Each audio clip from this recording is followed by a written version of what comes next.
Hey guys, welcome back to my channel English Guru. In the last lesson, you learned how to start a conversation in English. In this lesson, you will learn how to keep a conversation going, without running out of things to say. If you like learning English from conversations, then you will love my everyday English speaking courses, because each lesson is based on a dialogue. This is a very effective way to learn English phrases in context. Here's an example of how not to have an English conversation. Did you have a good weekend? Yes, I did. And you? Yeah. Unfortunately, the conversation stops here because there's no natural way to continue it. This is okay if you only want to have a quick conversation, for example, if you are quickly passing a coworker in the hallway. But how can you have a longer conversation in English? Let's look at 3 points that will help you keep a conversation going. And then we'll see them in practice, in 2 example conversations. How to keep a conversation going, 3 keys. Ask questions that start with who, what, when, where, why, and how.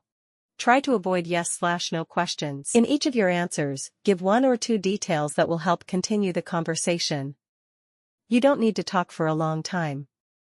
Talk about these topics: family, interest, hobbies, sports, TV, movies, and popular culture, music, current events, interesting places in the city, travel.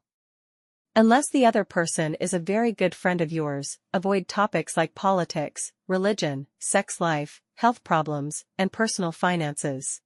Example English conversations. Here are 2 example conversations. Notice how each person adds 1 or 2 details. And then there is a follow-up question about the details to keep the conversation going. Hey, how was your weekend? Pretty good.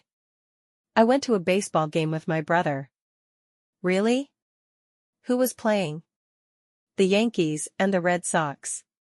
We're huge Yankees fans. Yeah? How was the game? Very exciting. It was tied until the last inning, when we won 2-1. Haha, that's great.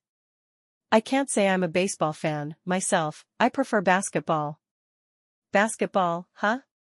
Playing or watching? Both. I played basketball since I was a kid. No kidding. You must be really good. Well, I just play for fun. It's a great workout. I bet. I could use more exercise myself, but I don't think I'm cut out for basketball.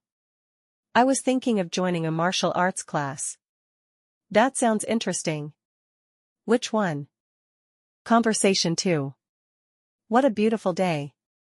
It feels like summer. Sure does.